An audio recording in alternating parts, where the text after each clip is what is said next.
하나님께서 모세를 통해 십계명을 주실 때 첫째 계명이 너는 나 외에 다른 신들을 내게 두지 말라 그렇게 말씀하셨고, 두 번째 계명은 너를 위하여 새긴 우상을 만들지 말고 또 위로 하늘에 있는 것이나 아래로 땅에 있는 것이나 땅 아래 물속에 있는 것의 어떤 형상도 만들지 말며 그것들에게 절하지 말며 그것들을 섬기지 말라. 나 내 하나님 여호와는 질투하는 하나님인즉 나를 미워하는 자를 자의 죄를 갚되 아버지로부터 아들에게 3, 4대까지 이르게 하거니와 나를 사랑하고 내 계명을 지키는 자에게는 천대까지 은혜를 베푸니라 그랬습니다. 그리고 세 번째 계명이 너는 내 하나님 여호와의 이름을 망령되게 부르지 말라. 여호와는 그의 이름을 망령되게 부르는 자들 죄 없다 하지 아니하리라.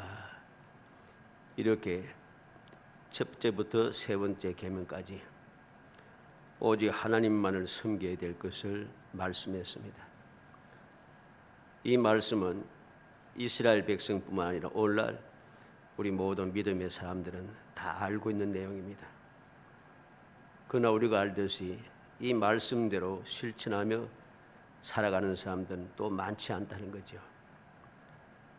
그렇게 수많은 사람이 이 세상에 믿음의 사람이라 신앙생활을 한다고 하고 있지만은 실제로 가장 중요한 이 계명을 지키는 사람들이 많지 않다는 겁니다. 그래서 역사적으로 보면은 이스라엘 백성들이 계속해서 계명을 어기고 각종 우상을 만들고 우상을 섬기다가 끊임없이 환난과 고통과 억압과 실패와 멸시와 천대를 당했습니다. 그리고 결국은 망하게 되어서 이방 땅의 포로로 잡혀가 온 세상으로 흩어지게 되었죠. 우리가 알듯이 이 유대인들은 오늘도 온 세상에 흩어져 살고 있습니다. 온 세상에 흩어져 살고 있다는 거죠. 지금 이스라엘 땅에 살고 있는 유대인들은 숫자가 많지 않습니다. 그만큼 이들이 사방으로 흩어진 삶을 살고, 그리고 그들은 살기 위해서 발버둥 치지만은 세상 모든 사람들이 그들을 끊임없이 조롱하고 욕하고 있습니다. 무조건 하고 이스라엘이 잘못되었다고 모든 사람들이 그렇게 대적을 하죠. 왜 이렇게 되었는가? 결국은 하나님의 말씀, 즉 하나님 말 섬겨야 되는 이 계명을 어기고 우상을 만들어 섬긴 결과입니다. 하나님의 말씀을 믿고 주님을 의지하지 아니하고 사람을 의지하고 세상을 의지한 결과라는 것이죠. 그래서 오늘 본문 말씀은 이러한 결과로 이방 땅에 포로로 잡혀갔던 세 사람의 청년에 관한 이야기인 것이죠. 이 세 사람은 어떤 사람인가? 우리가 다니엘서 1장부터 쭉 봐왔습니다마는 하나님만을 섬기고 하나님만을 의지하고 하나님의 계명대로 살겠다고 굳게 작정했습니다. 다니엘과 더불어. 그래서 다 하나님께서는 이 소년들에게 학문을 주시고 모든 서적을 깨닫게 하시고 지혜를 주셔서 지혜와 총명이 온 나라 박수와 술객보다 10배나 더 뛰어나게 했고, 그리고 출세가 그들이 보장되도록 그들에게 지위를 보장하고 주었다는 것이죠. 그런데 갑자기 이 느부갓네살 왕이 높이 27m나 되는 큰 금신상을 만들어 놓고 모든 사람들이 절하게 명령을 내렸습니다. 절하지 아니하면은 분물불에 넣어 죽이겠다 그러죠. 그럼에도 불구하고 이 세 사람은 왕이 또다시 한번 기회를 주었지만은 오히려 뭐라고 했습니까? 왕의 신들을 섬기지 아니하고 왕이 세우신 금신상에 절하지도 아니할 줄 아옵소서. 그렇게 앞에 18절에 기록하고 있습니다.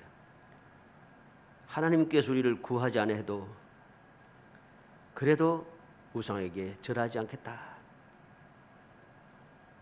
끝까지 믿음을 지킨 이 세 사람의 청년이 믿음의 결과가 어떠한가 하는 것을 살펴보려고 합니다. 그래서 끝까지 믿음을 지킨 이 사람들에게 찾아온 믿음은 기적으로 하는 제목을 가지고 그 내용을 우리는 너무나도 잘 알고 있습니다. 잘 알고 있지만은 다시 한번 새롭게 하고 상기하는 마음으로 우리의 믿음을 다시 한번 점검해 보는 그러한 마음으로 알고 있는 사실을 우리가 다시 한번 살펴보려고 합니다.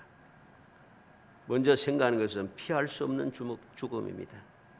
19절로 23절에 보면 느부갓네살이 분이 가득하여 사드락과 메삭과 아벳느고를 향하여 얼굴빛을 바꾸고 명령하여 이르되 그 풀무불을 뜨겁게 하기를 평소보다 7배나 뜨겁게 하라 하고 군대 중 용사 몇 사람에게 명령하여 사드락과 메삭과 아벳느고를 결박하여 극렬히 타는 풀무불 가운데 던지라 하니라. 그러자 그 사람들을 겉옷과 속옷과 모자와 다른 옷을 입은 채 결박하여 맹렬히 타는 풀무불 가운데 던졌더라. 왕의 명령이 엄하고 풀무불이 심히 뜨거움으로 불꽃이 사드락과 메삭과 아벳느고를 붙든 사람을 태워 죽였고 이 세 사람 사드락과 메삭과 아벳느고는 결박된 채 맹렬히 타는 풀무불 가운데 떨어졌더라 그랬습니다. 이 내용을 보면 어떻습니까? 이 세 사람은 죽음을 피할 수 없습니다. 반드시 죽게 되어 있어요. 왜? 평상시에 풀무불 가운데 사람이 던져도 죽을 터인데 7배나 더 맹렬히 타는 7배나 더 뜨겁게 해다 던져.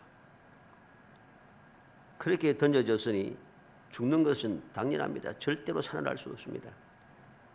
또 어떻습니까? 22절에 보면 불꽃이 사드락과 메삭과 아벳느고를 붙든 사람을 태워 죽였고 세 사람을 풀무불에 던져 넣기 위해 보내었던 용사들 그 사람들도 밖에서 던졌는데도 그 사람들도 불이 타 죽었어요. 그리고 세 사람은 맹렬히 타는 풀무불 가운데 떨어졌더라. 살 수 없죠. 절대로 살 수 없는 상황입니다. 절대로 벗어날 수 없는 절망적인 상황인 것이죠. 피할 수 없는 그러한 환난이 이 세 사람에게 임했습니다. 누구입니까? 믿음을 지킨 사람, 우상을 섬기지 아니하고 목숨을 내어놓고 하나님만을 믿고 섬기는 이 세 사람에게 피할 수 없는 죽음이 찾아왔다는 것입니다. 두 번째로 생각하는 것은 믿음이 기적으로 돌아왔다는 것이죠. 죽을 수밖에 없는 가운데 7배나 더 뜨거운 풀무불, 세 사람을 집어넣으려고 했던 용사들도 타 죽은 그 뜨거운 풀무불, 그곳에 들어간 세 사람이 믿음으로 들어갔습니다. 그런데 그 믿음은 그들에게 기적으로 돌아온다는 것이죠. 어떤 기적입니까? 분노가 놀람으로 바뀝니다. 24절에 그때 느부갓네살 왕이 놀라 급히 일어나서 모사들에게 물어 이르되 우리가 결박하여 불 가운데 던지는 자는 세 사람이 아니었느냐 하니 그들이 왕에게 대답하여 이르되 왕이 옳소이다. 느부갓네살 왕이 놀라 급히 일어나서 그랬습니다. 우리가 앞에 19절에서는 느부갓네살이 분이 가득하여 그랬습니다. 분이 가득하고 살기 등등해서 세 사람을 풀무불에 던져 넣으라고 큰 소리 쳤던 사람입니다. 그런데 여기서 어떤 믿음을 지킨 사람에게 어떤 기적이 일어납니까? 느부갓네살이 놀라서 급히 일어난다는 것이죠. 놀라운 기적이 일어났다는 것입니다. 우리가 세 사람을 던지지 않았느냐? 세 사람을 던졌다. 그런데 어떠한 기적이 나타났습니까?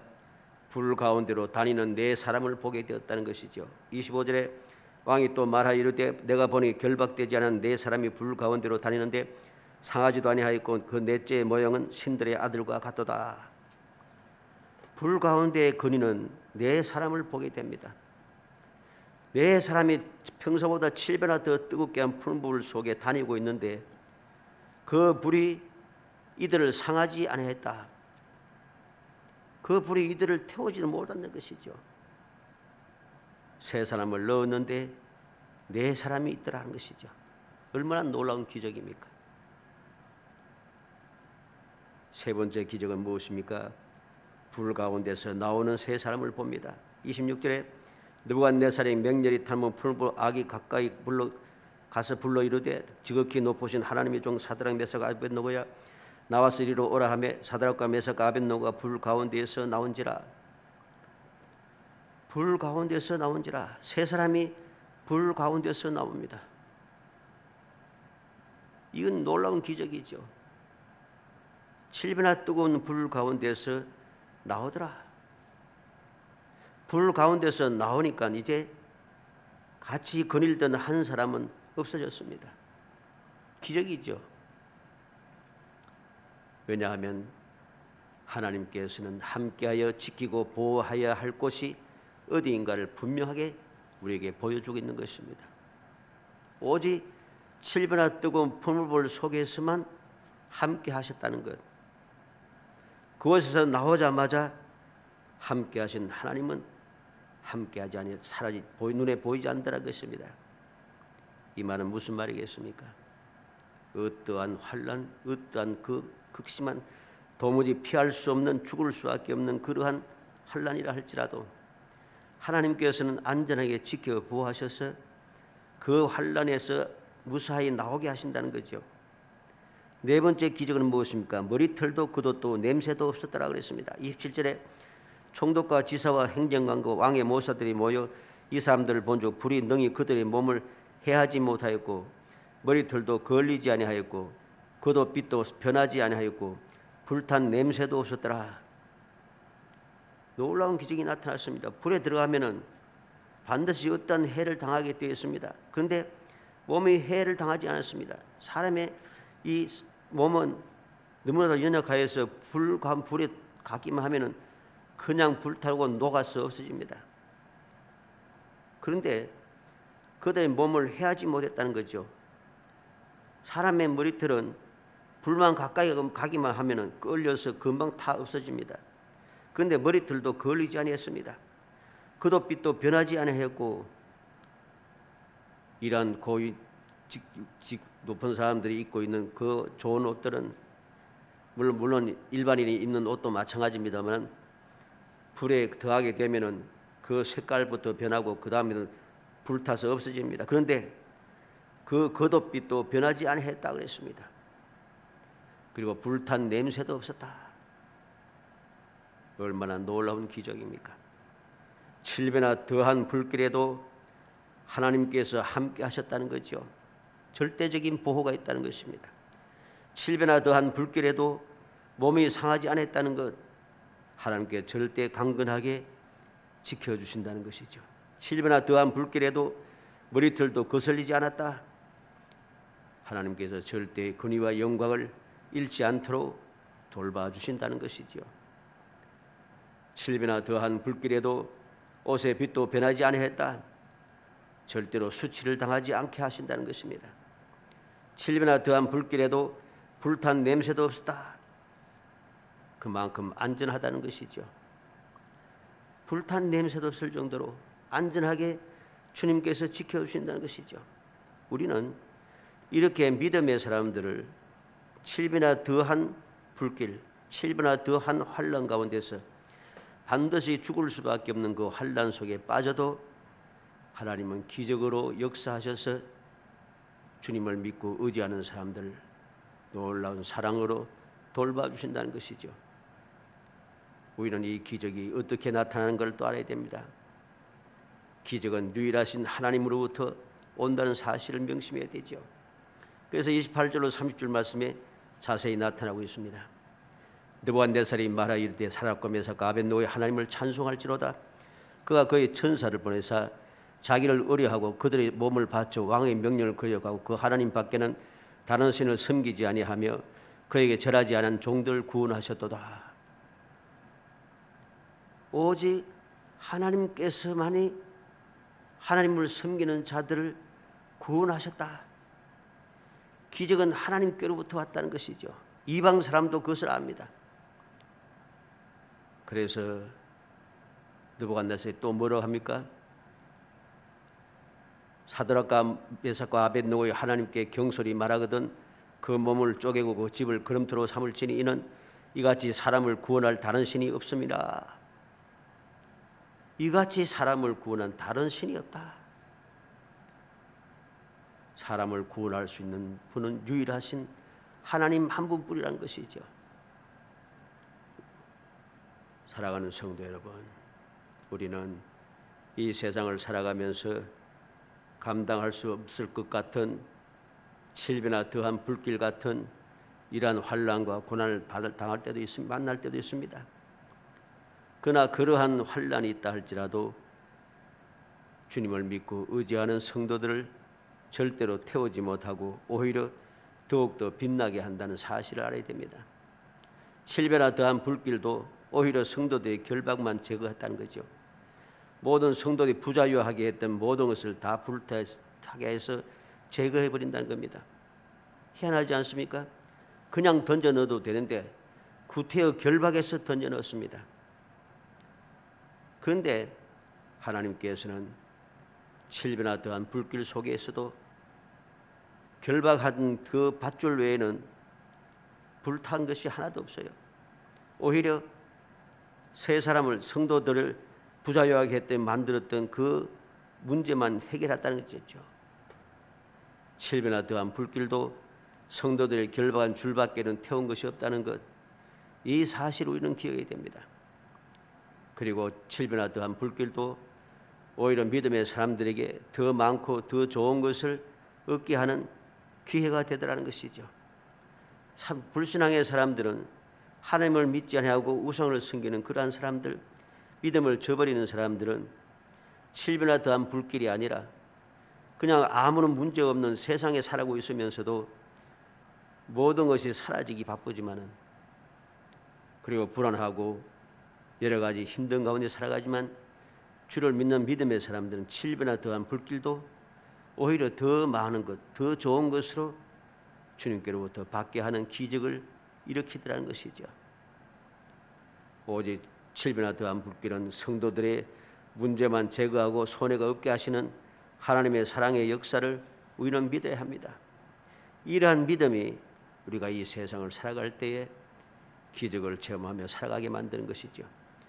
디모데후서 1장 12절에 이로 말미암아 내가 또 이 고난을 받되 부끄러워하지 아니함은 내가 믿는 자를 내가 알고 또한 내가 의탁한 것을 그날까지 그가 능히 지키실 줄 확신함이라. 바울 사도는 복음을 전하다가 고난을 당하였지만은, 그리고 감옥에 갇혀서 이제 죽을 날을 기다리고 있지만 그래도 그는 그것이 부끄럽지 않다고 합니다. 왜? 내가 알고 있다는 것이죠. 무엇을 아는가? 내가 의탁하는 것을 그날까지 그가 능히 지키실 줄 확신함이라. 하나님께서 나를 안전하게 지켜주실 것을 확신하고 있다는 것입니다. 베드로전서 1장 3절 5절에 보면 우리 주 예수 그리스도의 아버지 하나님을 찬송하리로다.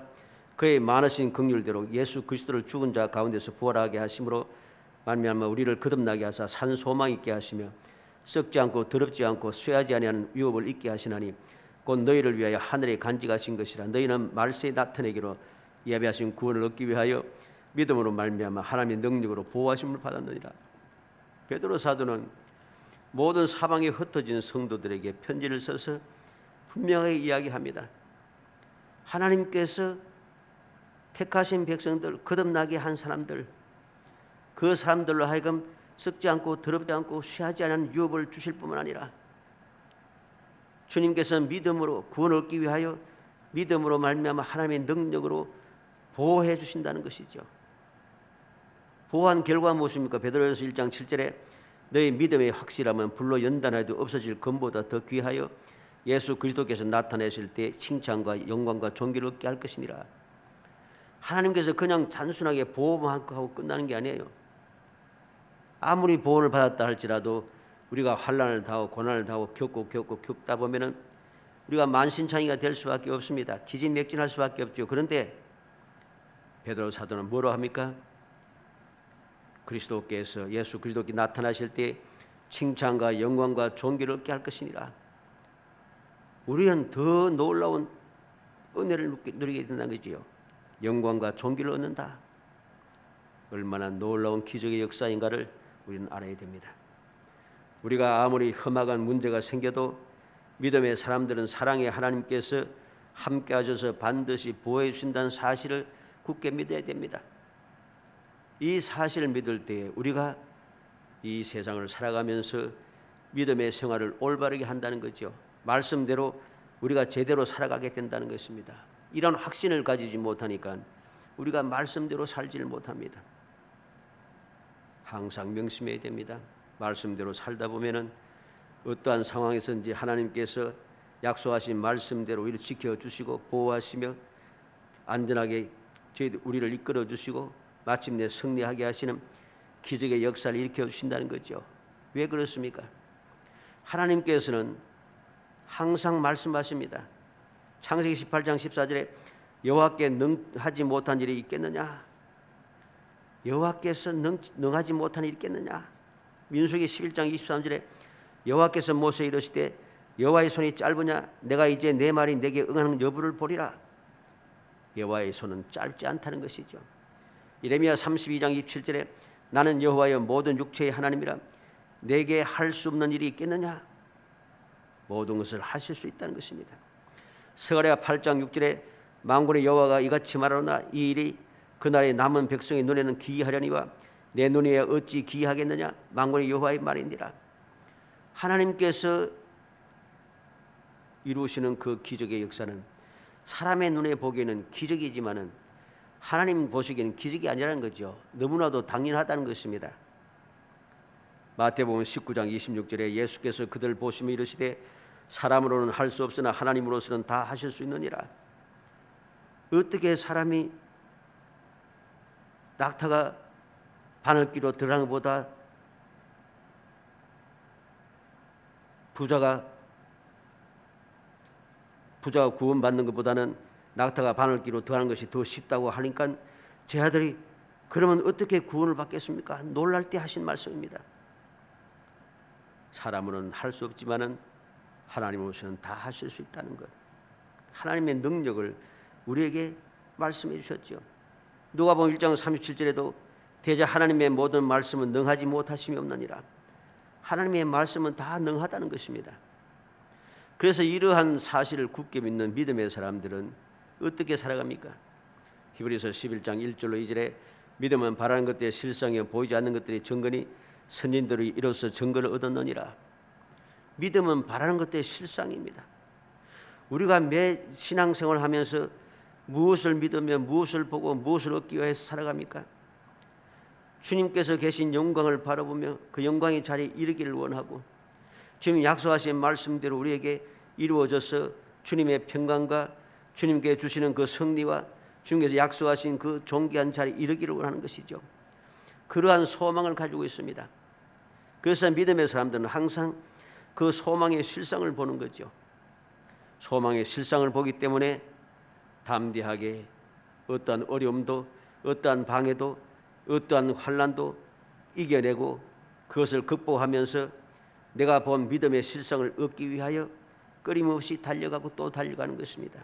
죽을지라도 믿음의 길로 나아가는 것이죠. 그래서 선진들이 이로써 증거를 얻었느니라. 모든 믿음의 사람들은 항상 바라는 것들의 실상을 날마다 기적을 체험하면서 그것을 누리며 살아갔다는 것입니다. 살아가는 성도 여러분, 우리가 이제 이 여러 가지로 힘들고 어려운 세대에 생각지도 못했던 문제가 끊임없이 이어지고 있는 이러한 세상에 앞으로 어떤 일이 생길지 알지 못하는 불확실한 이 세상에 우리는 불확실한 세상을 보며 사람을 의지하고 방법을 취하려고 하지 말고 영원히 불변한 전지전능하신 하나님만을 믿고 의지하며 반드시 이루어 주시는 하나님의 말씀만을 붙잡고 그 믿음으로 살아가서 이 믿음으로 인해서 모든 문제를 기적으로 바꾸어가는 그러한 거룩한 신앙생활을 해야 합니다. 어찌하든지 금년도 주님 약속하신 말씀을 마음에 새기고 믿음을 기적으로 바꾸는 정말 행복한 성도이 되시기를 주의 이름으로 축복합니다. 은혜 감사합니다. 사랑하여 주셔서 택하여 주시고 택한 저희들을 하여금 믿음으로 살아가게 하시고 믿음으로 살아가는 자들에게 기적으로 바꾸어 주시는 주님의 귀한 은혜와 사랑을 기억하고 믿음으로 소망 중에 절구하며 살아갈 수 있게 하심을 감사합니다. 간절히 소원합니다. 아버지 주님께서 약속하신 그 은혜를 굳게 믿으며 이 믿음이 결코 헛되이 사라지지 않게 하시고 이 믿음이 기적으로 바꾸어지는 주님의 귀한 역사를 체험하고 기뻐하고 즐거워하게 하시며 하나님의 영광을 찬양하게 하시고 주님 베풀으시는 은혜를 기억하면서 감사함으로 주께 영광 돌릴 수 있도록 저희들의 믿음을 북돋아 주시기를 간절히 바라고나며 주님께서 이렇게 우리의 믿음대로 기적을 베풀으셨다고 세상 모든 사람 앞에 담대히 외칠 수 있게 하시고 조롱하고 손가락질하고 조소하는 자들에게 오늘도 살아계신 하나님께서 기적을 베풀으셨다고 당당하게 즐겁게 외칠 수 있도록 성령께서 주장하여 주옵소서. 예수님의 이름으로 기도합나이다. 아멘.